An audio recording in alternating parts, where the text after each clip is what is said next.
Hey everyone, welcome back to another episode of Dead Rabbit Radio Classics, where we take a look at a classic episode with some behind-the-scenes information, a little director commentary at the end of the episode. This is a really interesting one, and I recently listened to it because I'm always searching for episodes to be able to do behind-the-scenes stuff on, and when I heard this one, I said, yep, I got a lot to say about this episode. So everyone strap in, listen to the episode, and then there will be bonus content at the end of the episode as we delve into the question, is Kevin Spacey's video a warning to the elite? Episode 131 of Dead Rabbit Radio starts now. What exactly is going on at the Gatwick Airport? Are they being plagued by drones, or is there something else keeping the planes grounded? And then we take a look at the absolutely bizarre video that Kevin Spacey made and the conspiracy theories already swirling around it today on Dead Rabbit Radio.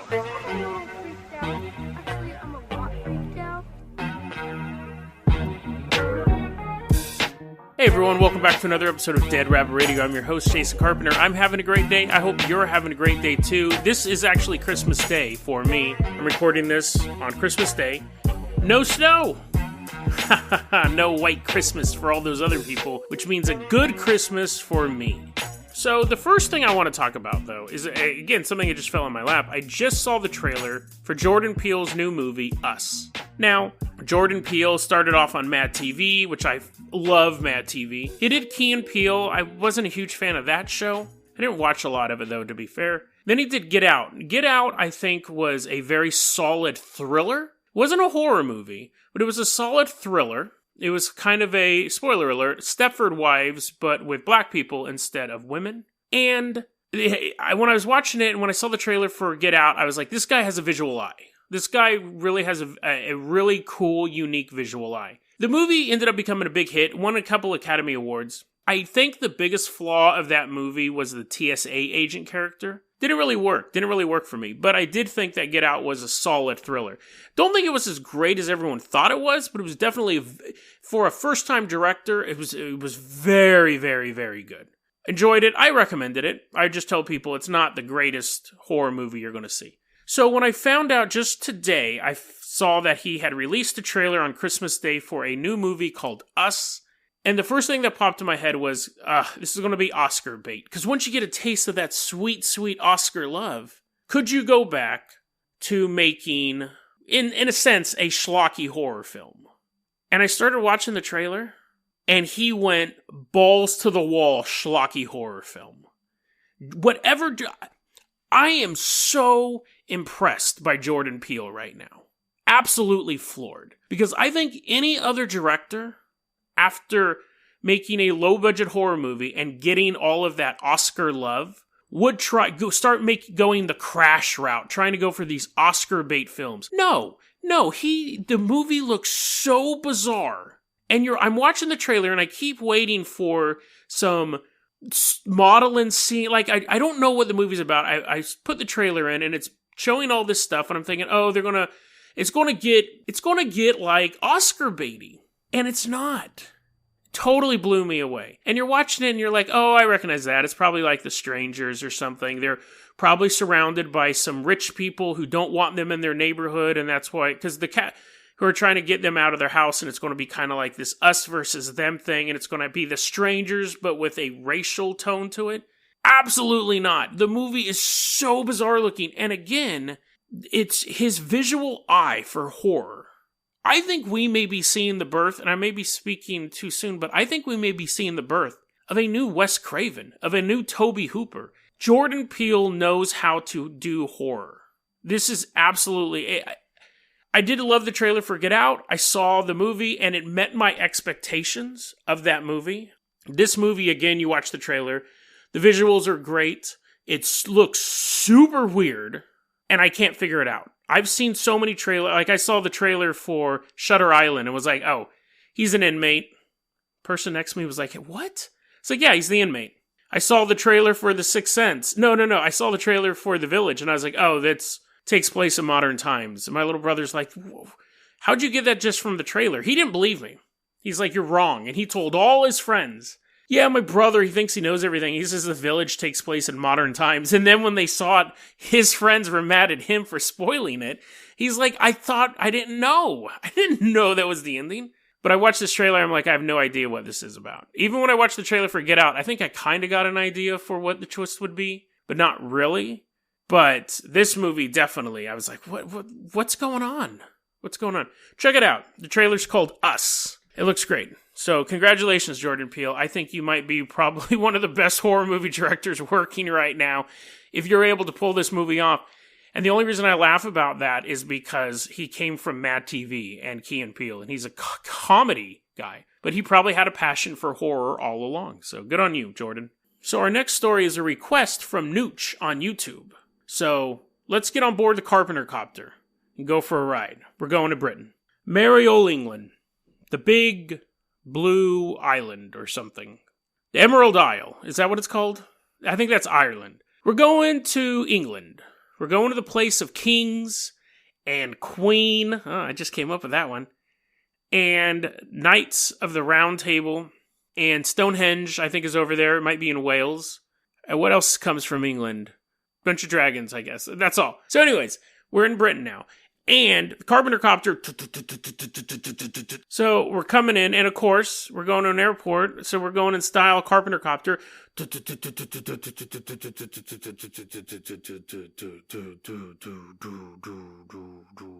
are the rotors slowing down.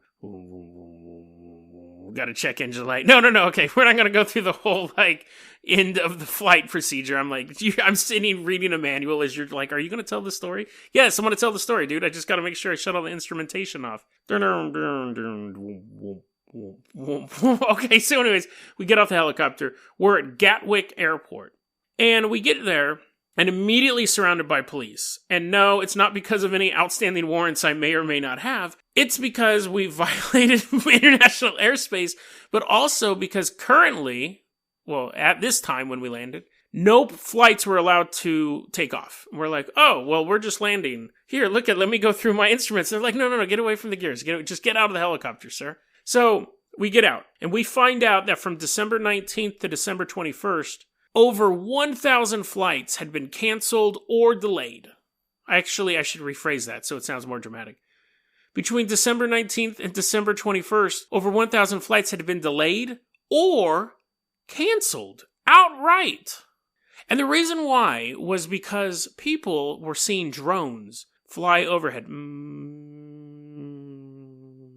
People would be like, oh my God, there's a drone right over these planes trying to take off. A drone hitting a plane in flight would be devastating.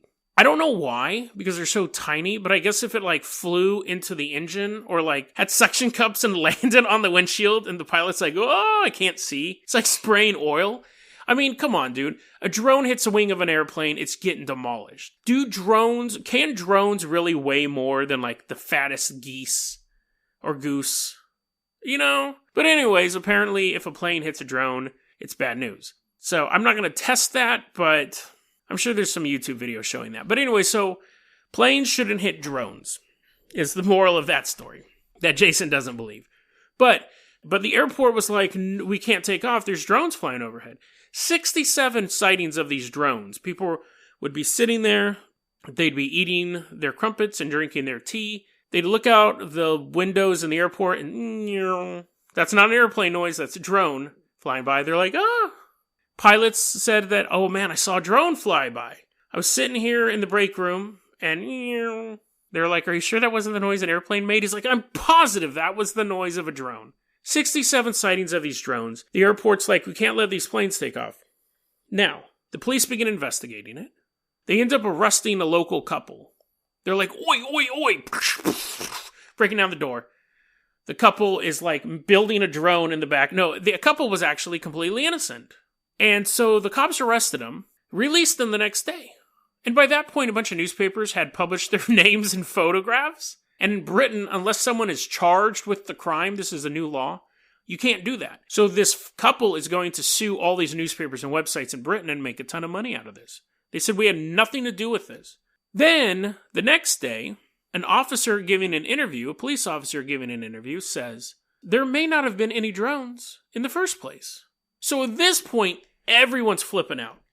This was a busy airport the weekend before Christmas. 140,000 people impacted by these diversions, delays, and cancellations. And now you have a police officer saying there may not have been any drones. This is the weird thing. So after he said that, he got rebuked by the police organization, the cops, the bobbies, and they said that's a miscommunication. There were drones. But 140,000 people were impacted by this. The people who showed up at the airport, they're basically trapped there for a long period of time because they're waiting for the next flight. You had the whole crew, you had the airport, you had all their security cameras, you had everyone with a cell phone camera. Not a single video or a photo of a drone was taken from this airport. There have been some photos that have popped up online and people are like, look it's a drone. But these photos are undated. The police have no proof as of right now that they're revealing that there are any drones. And all the security camera footage, there's no video footage of any drones whatsoever as of now. And there's no photographs that have been released. So where is all this video and photographic evidence that these drones even existed?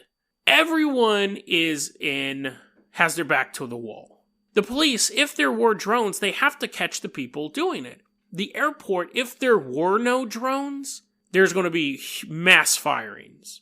If it turns out that this was just some case of mass hysteria, that one person in a crowd thought they saw a drone, and that story spread to eventually became, yes, I saw a drone, I saw 3 of them, or whatever, that's going to be a huge problem. Now, the story started on December 19th. It was about 2 days ago when the couple was arrested and released. It was roughly 1 day ago when the police officer said, we don't know if there's any drones in the first place.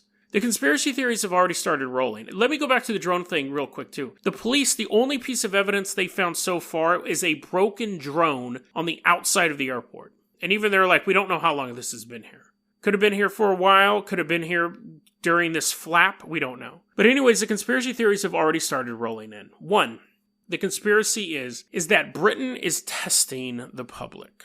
The government of Britain purposely set out the story that there are drones flying around because they wanted to ground those flights. Why, you ask? Because they want to see how people will react when Brexit finally takes effect and people are trapped in Britain. Now, never mind the fact that that's not what Brexit is. Brexit doesn't turn Britain into George Orwell's Oceania. It's not a prison island at that point, and you can't leave because people from Britain aren't allowed in Europe anymore. It's not what that is. But that's one of the conspiracy theories, as ill thought out as it is. The other one, of course, is aliens. There was some sort of alien craft or alien interference above that airport, and the government was like, just shut it down. It's not worth having a plane crashing into this invisible UFO that nobody can see. Just say there's a bunch of drones flying around. Of course, I love the UFO angle, but there's less evidence for that than there are of drones. I think at the end of the day, when everything is said and done, the police they'll find one sliver of evidence that there was a drone in the area, and they'll either say, and the suspect got away, or they'll pin it on somebody. I think that's what the airport wants. I think that's what the police wants. But I think the most likely suggestion is it is a case of mass hysteria. People see a drone, or think they see a drone, and that story spreads to eventually anything that is slightly out of the ordinary. A bird that kind of has like a limp wing, or, a cloud that kind of looks like a drone. It's all shaped with rotors. Anything out of the ordinary. People are like, oh my God, that's a drone, because that's what your mind is thinking of. I think it's mass hysteria. I bet you they'll never catch anyone involved in this. Could be wrong. But again, why are they going for that angle when there is no evidence whatsoever? They might as well said there was just a bunch of ghosts on the runway. There's as much evidence for that. And you could be like, well, you didn't find a broken drone. Be like, yeah, but there's probably a guy died here, right? 1,000 years ago. Maybe King Richard got stabbed. And be like, yeah, probably. So, ghosts or drones, or ghosts of drones, but most likely mass hysteria. That's what's going on at Gatwick. That's my opinion. But I could be wrong. Probably not, though. We'll find out. Okay, so our next story is probably... I almost don't even know what category it falls into. It's both conspiracy and true crime, and it might be the true crime angle. It might be one of the dumbest pieces. I can't believe that he did this. So let's get for a little bit of setup. Kevin Spacey, the actor who was accused of molesting dozens of boys and young men, he was charged with assault of this 18-year-old kid that he got drunk. And basically, the kid was saying, I couldn't consent. Now, that wasn't the only accusation that was made against him, but that's the one he's being charged in right now. What's weird, so this is the sequence of events that happened. Yesterday, he gets charged with the sexual assault case. And then within an hour, probably more like within 30 minutes of the charges officially being announced, Kevin Spacey releases a video on YouTube, which they just must be thrilled about. And the video is called Let Me Be Frank, which is really, he played the character Frank Underwood on House of Cards, which was like, he was a lowly house leader in the U.S.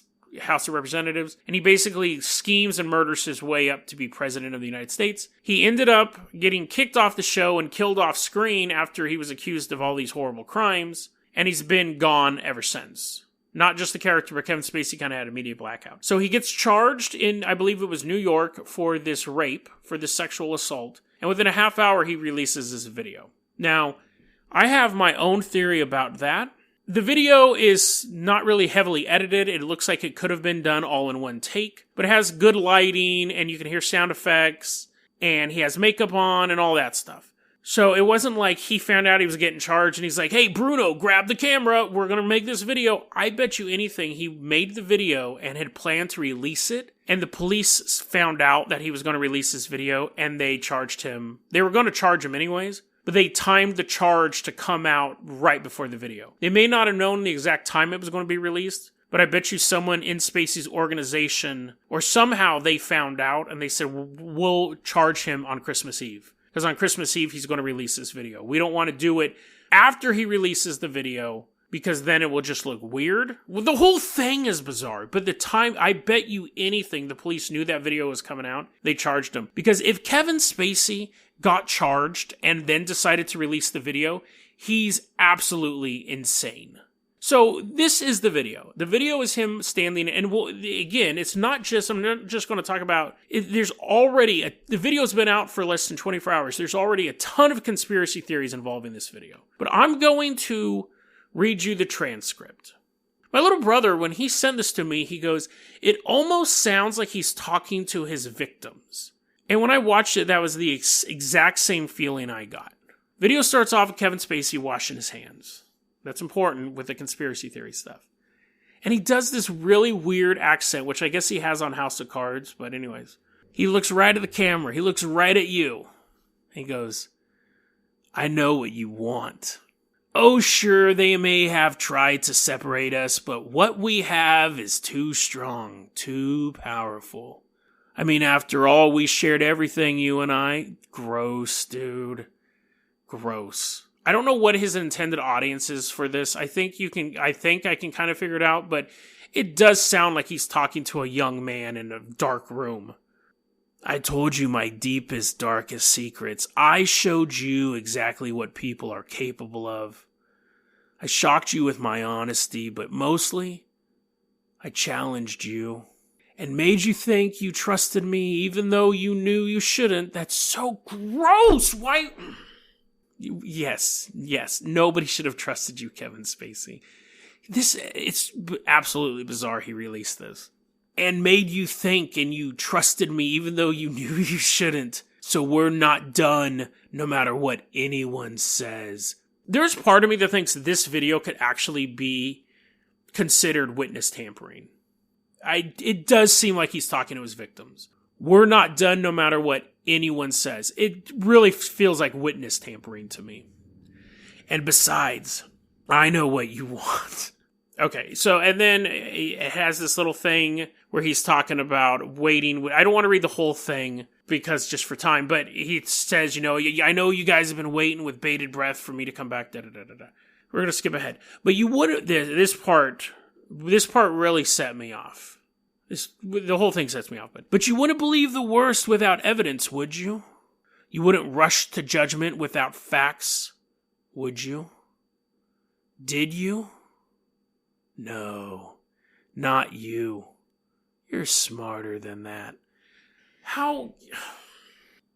This video right now, the like to dislike ratio is actually about 70% like to 30% dislike. I think a lot of that is people are liking the gutsiness of it. But this idea that I would be on his side if I'm smarter, he hasn't been convicted of anything. I'll give him that. Like, he hasn't been convicted of anything in a court of law. But this idea that I would believe you if I was smarter is so condescending. Absolutely condescending. But anyways, and I don't like being condescended to. Then part of the thing is that this is where he starts to he's doing, like I said, the impression of the character Frank Underwood from House of Cards. But then he starts kind of addressing it specifically, where he's like, this was an unsatisfying ending. It could have been a great send-off. Like, he starts talking, because they killed his character off screen. He kind of starts talking about that. But here's what's weird. Again, if that's some understatement. If you and I've learned nothing else these past years, it's that in life and art, nothing should be off the table. We weren't afraid, not of what we said, not of what we did, and we're still not afraid because I can promise you this. If I didn't pay the price for the things we both know I did, I'm certainly not going to pay the price for things I didn't do. So again, that is a specific reference, I believe, to the allegations against him. That's not the Frank Underwood character. That's him. And that plays a big part of the conspiracy thing we're going to talk about as well, that last statement. Then he follows that up by, well, of course, they're going to say I'm being disrespectful, not playing by the rules like I ever played by anyone's rules. But I never did, and you loved it. Anyhow, despite all the poppycock, the animosity, the headlines, the impeachment without a trial, despite everything, despite even my own death, which can be read as the death of Frank Underwood, which is how I think it's going to be. Some conspiracy theorists say that it's the death of Kevin Spacey as a persona, but even my own death, I feel surprisingly good. And my confidence grows each day that soon enough you will know the full truth. Wait a minute. Now that I think of it, you never actually saw me die, did you? Conclusions can be so deceiving. Miss me? And then the video ends. Now, that last part, he puts on a ring from the show, which is a ring that Frank Underwood wears in the show.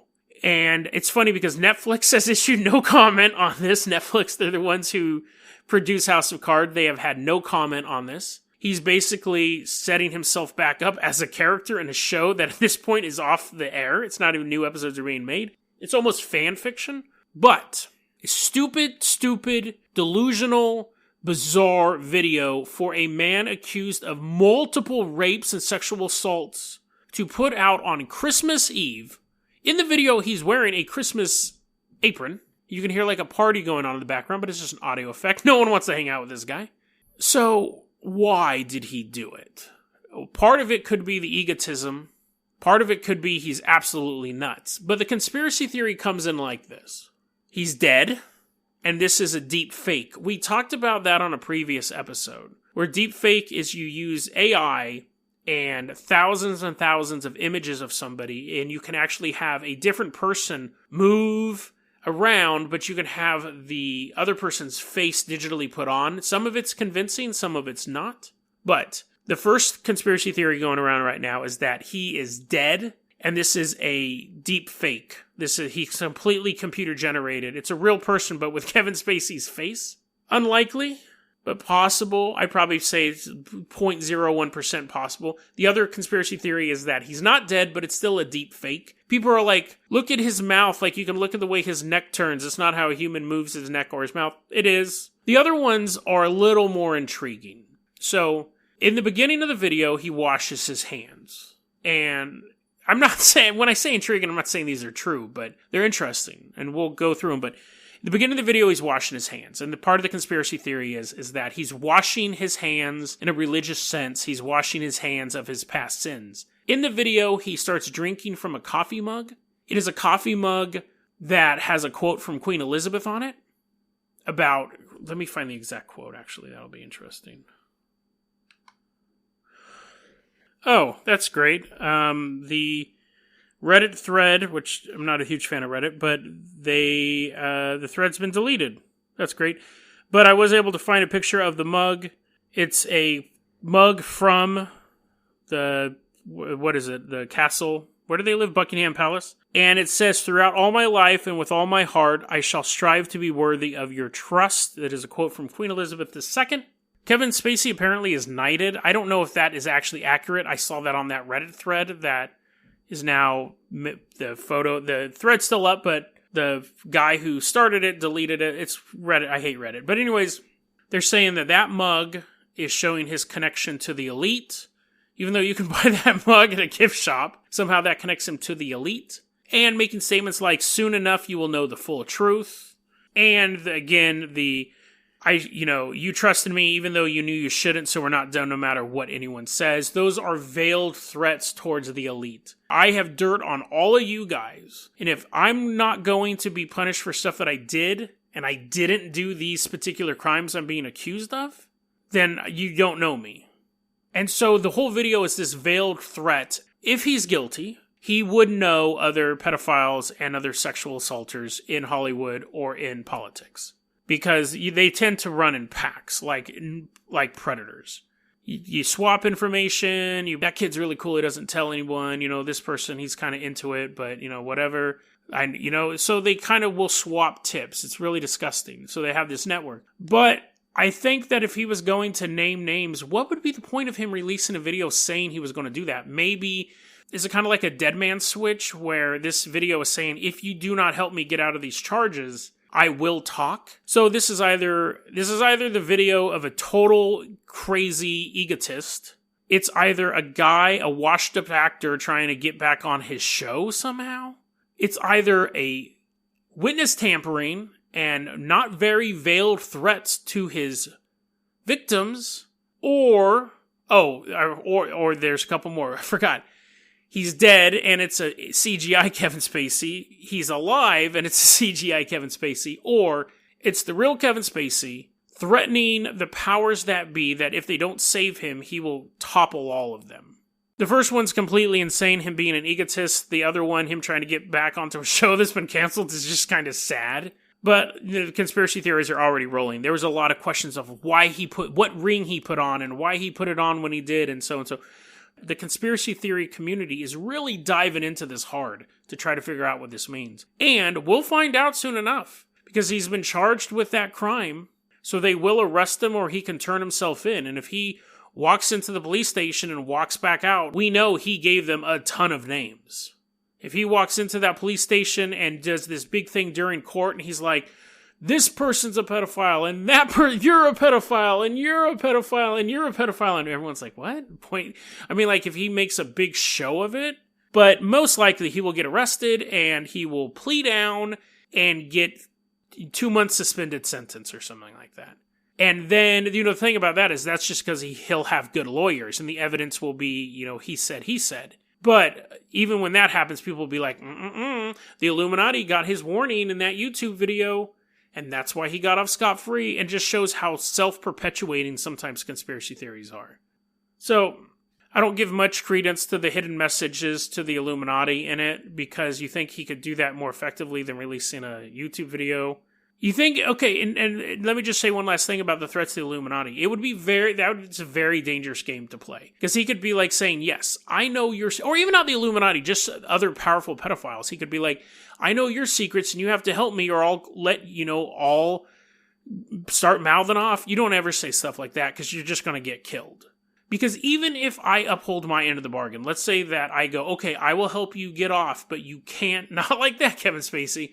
I will help you get free, and in return, you will never name me. And Kevin Spacey goes, oh yeah, totally. And then I help you get free. You can hold that over me forever. It's not like I help you get free, and then your memory gets erased from all knowledge of me. Next time you do anything, or next time you're just bored on a Wednesday, you call me up and you're like, hey man, give me a pizza, or I'm totally going to out you as a pedophile. Like, I know now that you're such a untrustworthy person that the only option I have to protect myself is to take you out. So if Kevin Spacey dies in the next couple months or before trial or something like that, then I'll give a little more credence to the fact that maybe he was trying to threaten the elite, the pedophilic elite with this.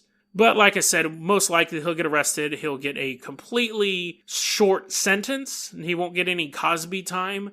And people will be like, that's because the elite stepped in. No, that's just the way our broken justice system works sometimes.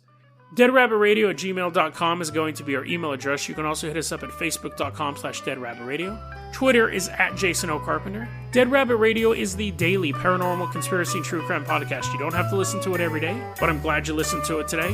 Have a great one, and have a Merry Christmas, because today's actually Christmas. Bye. There we go, episode 131. Is Kevin Spacey's video a warning to the elite? And really, that question, to me, signifies that this is a very weak episode in Dead Rabbit Radio. Not because I don't like the stories, I do, but this episode's something that I try not to do, and that's do topical content. I like the show to be evergreen. I like it that if you just discovered the show this year, you can go back and listen to the previous 5 years of episodes, and they feel new to you. I'm not really talking about news that is happening that week. Because sometimes there is stuff I want to talk about. Sometimes I have to address something that's going on. It's just so much in the conspiracy theory or the paranormal world. But it's like right now, as I'm recording this, we're having that weird mystery about that woman, that very attractive woman on the plane who's yelling, everyone get off, or I'm going to get off, or you're going to die, or whatever it was. There's not a real person on the plane. There's not a real person on the plane.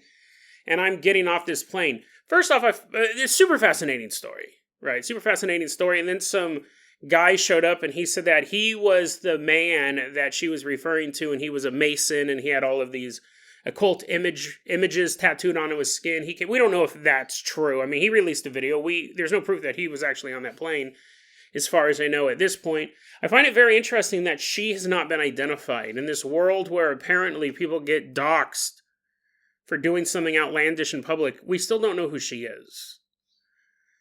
And there's things that I want to say about the story, and I probably will. I'll probably let it die down a bit, because when you cover something that's topical, you run the risk of it not being evergreen. And so with this episode, you notice everything I'm talking about is super recent. First off, I go on for I don't know how long. The whole thing about Get Out and Us, nowadays I would have put in the middle of the episode. That's too long to start an episode. I'd still be that enthusiastic about it. I ended up never seeing Us. I never saw Nope. And just recently on an episode, I was just recently recording an episode, and I said I like Get Out, but I can't stand the comedy elements. And that opinion's definitely been true all of these years. I do think Jordan Peele's a very talented horror director. I want to see more stuff from him, but I probably would have moved that to the middle of the episode. It takes a little long for it to get started. And then I start talking about something that now, 5 years later, or 3 or 4 years later, I had a vague recollection of. Remember when those drones, or those UFOs, or whatever they were flying over the airport? I'm sure you forgot about it too, until you heard this episode, and then you're like, oh yeah, that was a big thing in UFOlogy for like a week. And so the fact that we talked about it on the podcast is not because it's not interesting, but it requires you to know of that event. And even this episode, I'm not going to criticize the episode the whole time. There's a lot of really good things to say about it. Some people don't like it when I nitpick stuff, but even the title of this episode is Kevin Spacey's video a warning to the elite. That makes no sense if you don't know what's going on. And I'm talking about it in this video. So it doesn't have that, you have to have kind of a working knowledge. Now, I think the episode's fine, but that's a reason why I try to stay away from topical content. I will end up covering the woman on the airplane story at some point, because that one's really intriguing to me.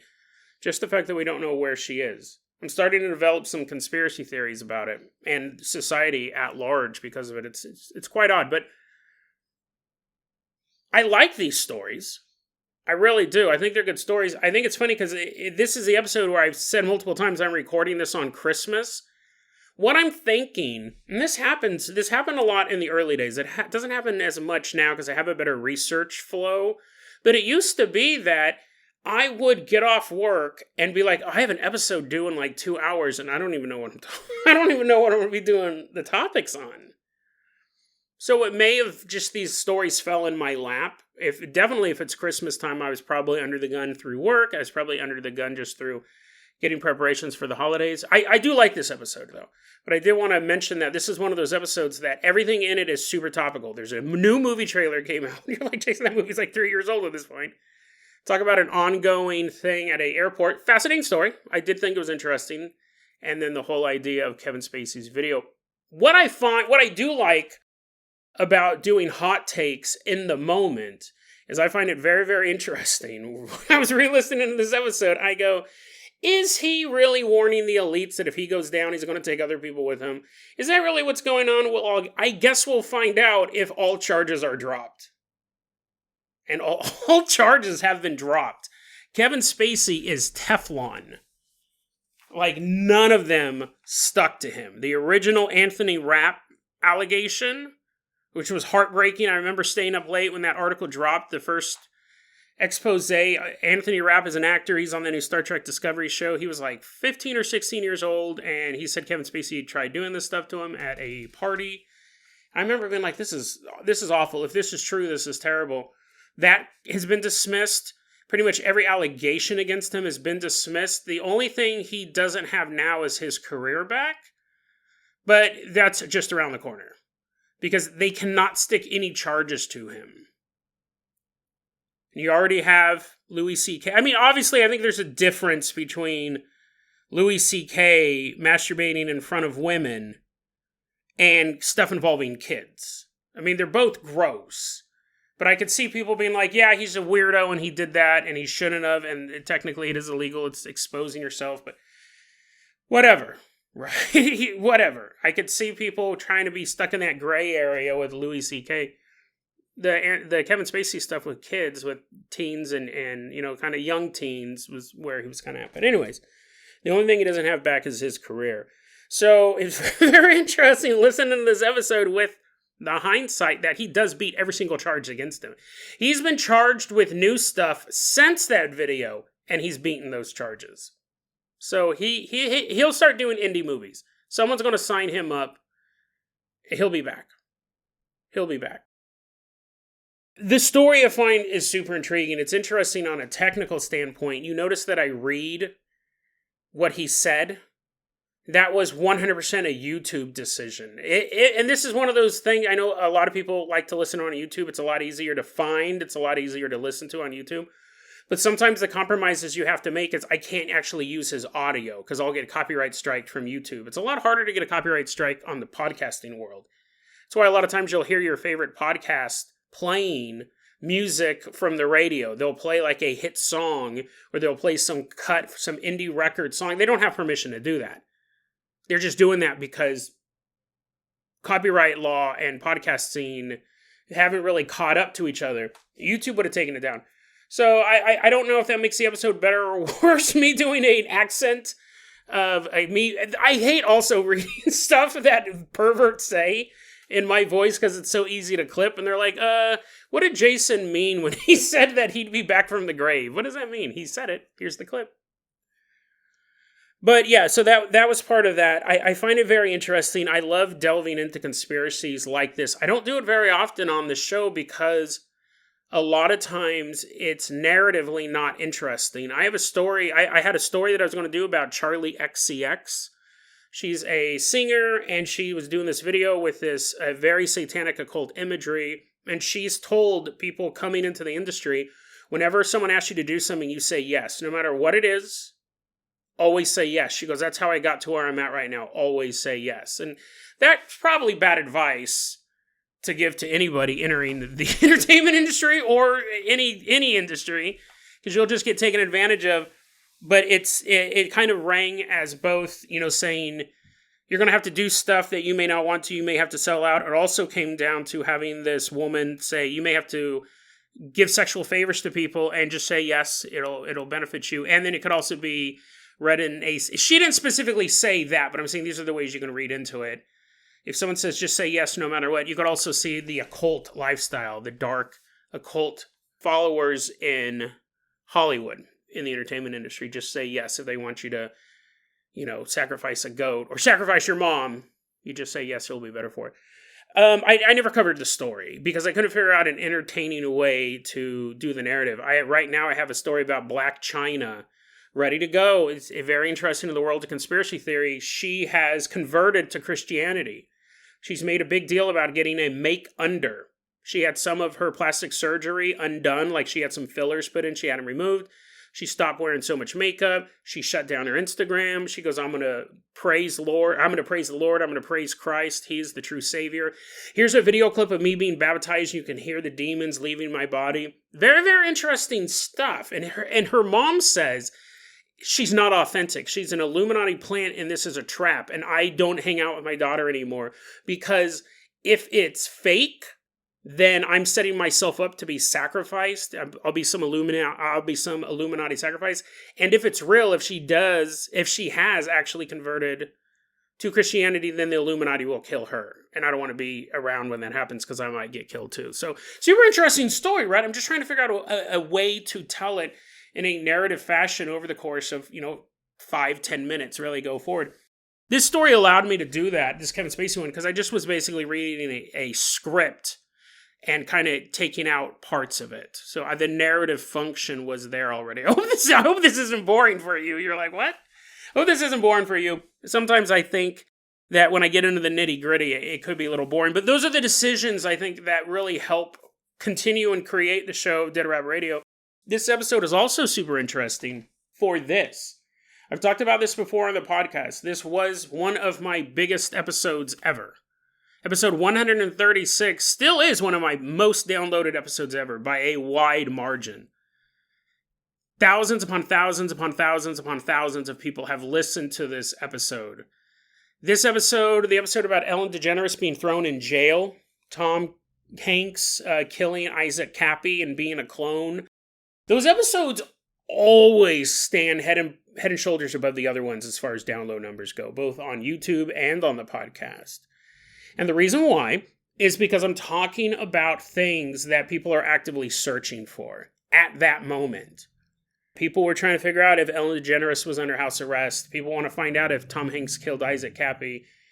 And the numbers just go up so high. And this is one of the first episodes to do that. And I remember thinking, here's the thing. If I was a younger man, I would have made a different decision. It's what I call the Alex Jones effect. Now, because those episodes were so popular, like leaps and bounds, you can't even compare them, how popular those episodes are. I had to make a choice doing this show. I could do the show I love doing, which is this one, and be moderately successful. Or I could have instantly pivoted. Once I saw that these episodes, huge numbers.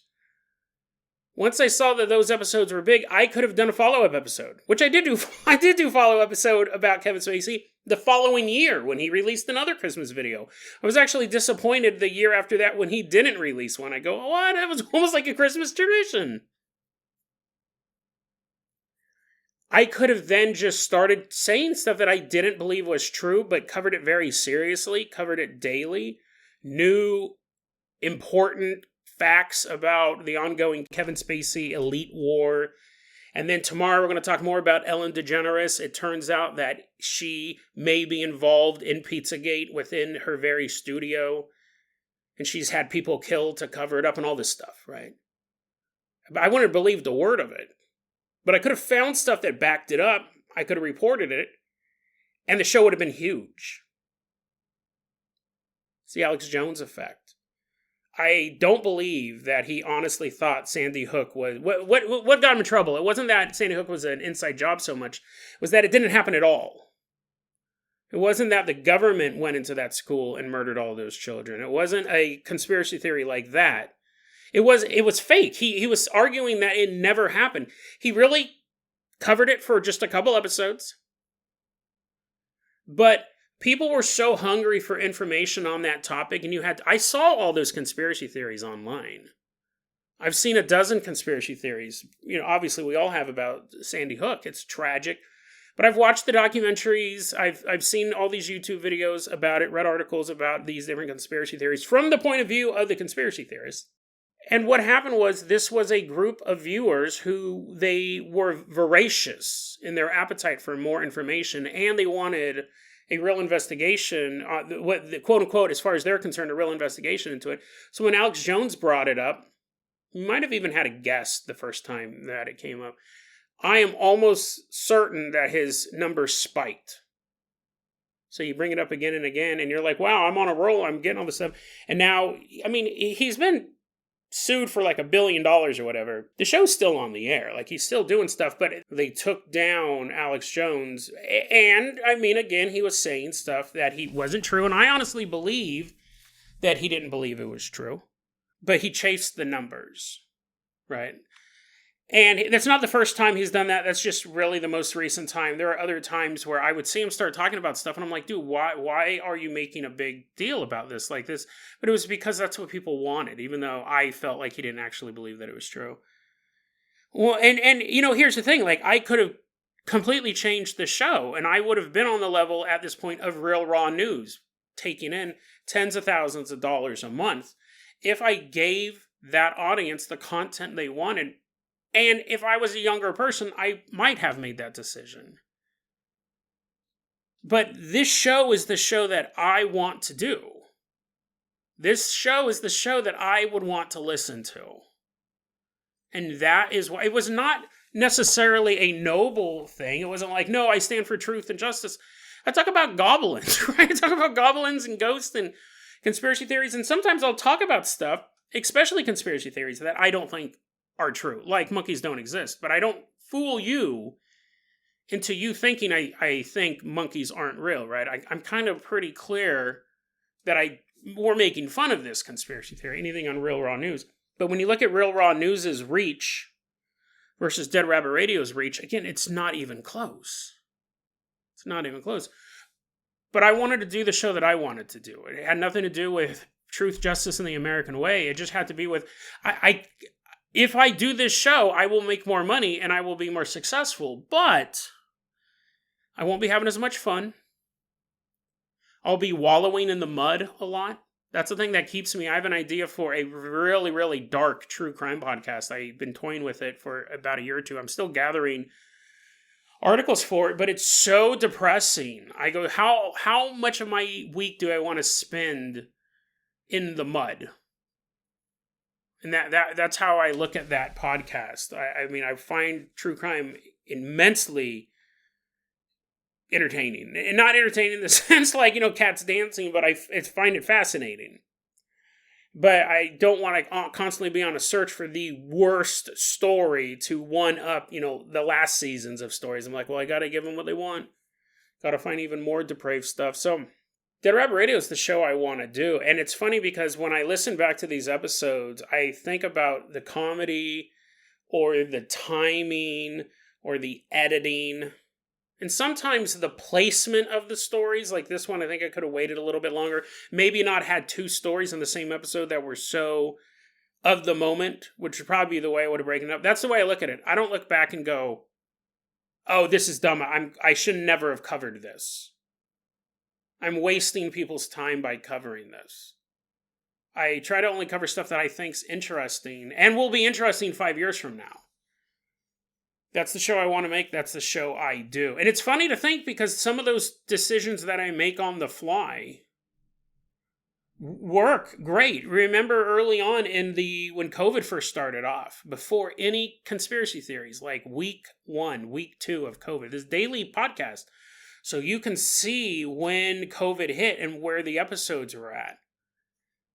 I made a decision behind the scenes, no COVID talk.